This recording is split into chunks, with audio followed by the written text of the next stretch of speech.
इस सृष्टि नाटक के रचयिता और निर्देशक परमपिता परमात्मा शिव इस सृष्टि पर मानव उत्थान के लिए, अज्ञान अंधेरे को दूर करने के लिए एक तन का आधार लेते हैं और उस तन को नाम देते हैं ब्रह्मा।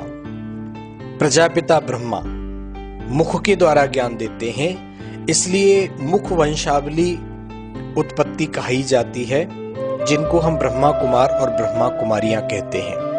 परमात्मा द्वारा दिए गए उस ज्ञान को जो आत्माएं धारण करती हैं, उन सभी को ब्राह्मण कहा जाता है। इसलिए कहा जाता है कि ब्रह्मा के मुख से ब्राह्मणों की उत्पत्ति हुई। तो वे हमारे अलौकिक माता पिता के रूप में हमको मिलते हैं और ज्ञान द्वारा मार्ग प्रदर्शना करते हैं। सभी आत्माओं को मुक्ति और जीवन मुक्ति का ईश्वरीय जन्म सिद्ध अधिकार देते हैं। साथ में प्रजापिता ब्रह्मा के जगदम्बा सरस्वती भी हैं, जिन्हें भक्ति मार्ग में अन्य धर्मों में भी जिनका वर्णन आता है एडम अथवा ईव कहा जाता है।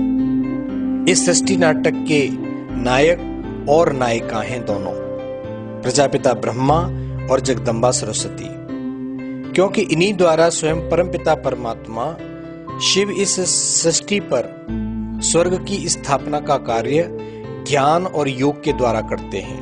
पहले ज्ञान देते हैं, फिर आत्माओं को अपने साथ बुद्धि योग के द्वारा जोड़ करके उनमें शक्तियां भरते हैं और पतित आसुरी सृष्टि का परिवर्तन करते हैं। कलयुग के अंत और सतयुग के आदि का एक छोटा समय होता है, जिसे हम पुरुषोत्तम संगम युग कहते हैं। लगभग ये 100 वर्ष का समय होता है।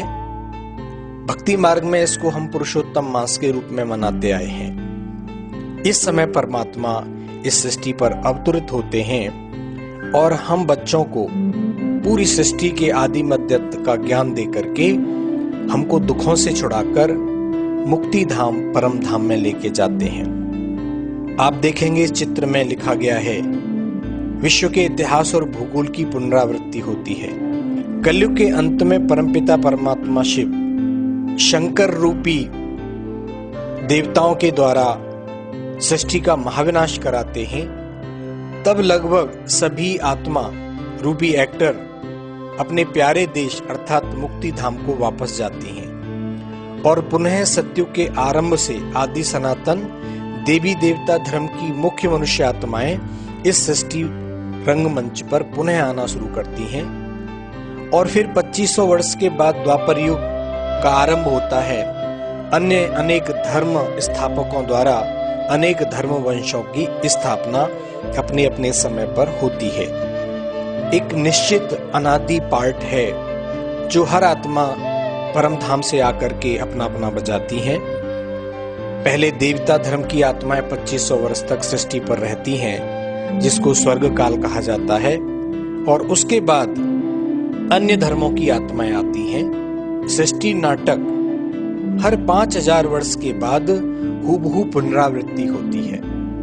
अब कई मनुष्यों को समझने में थोड़ा मुश्किल होती है, ये स्वीकार करने में कि ये सृष्टि 5000 वर्ष की क्यों है। जिस प्रकार से दिन का चक्र है 24 घंटे का है, छोटा है, हम उसको स्वीकार कर लेते हैं। साल का चक्र भी हम स्वीकार कर लेते हैं। तो फिर हम ये 5000 वर्ष का जो चक्र है वो स्वीकार क्यों नहीं करते?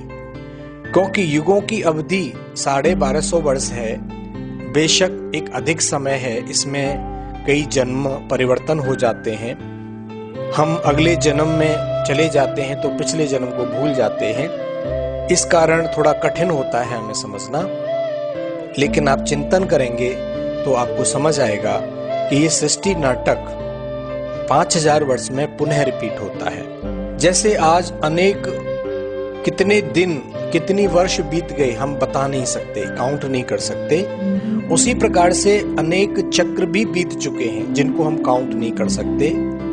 इस सृष्टि के 3 मुख्य पात्र हैं, आत्मा, परमात्मा और प्रकृति के 5 तत्व। ये अनादि हैं और अविनाशी हैं, इनका कभी विनाश नहीं होता। आत्मा आती है सृष्टि पर, शरीर प्रकृति का 5 तत्वों का शरीर लेती है और वो निरंतर जन्म लेती रहती है, एक जन्म के बाद दूसरा जन्म। इस प्रकार से ये सृष्टि चलती रहती है। ये जीवन की यात्रा चलती है, तो हमें चिंतन कर इस सृष्टि चक्र को समझना है। इस सृष्टि चक्र के समझने से हमारे जीवन के अनेक समस्याओं का समाधान होता है। आज अगर हम वर्तमान समय में दुख अनुभव करते हैं, तो जब हमें ये ज्ञान होता है कि हम देव रूप में भी रह चुके हैं, तो हमें अति प्रसन्नता होती है। हमें परमात्मा भी मिलते हैं। परमात्मा के जो अवतरण की बात कही जाती है कि जब जब धर्म की अति ग्लानि होती है तो भगवान आते हैं, तो वास्तव में वो कलयुग का अंत समय है, जब अति अंधियारा होता है अज्ञान का, और परमात्मा आकर के कलयुग के अंत में ज्ञान देते हैं। उस समय को पुरुषोत्तम संगम युग कहा जाता है, अर्थात पुरुषों में उत्तम बनने का समय, श्रेष्ठ समय। तत्पश्चात सतयुग का पुनः आगमन होता है।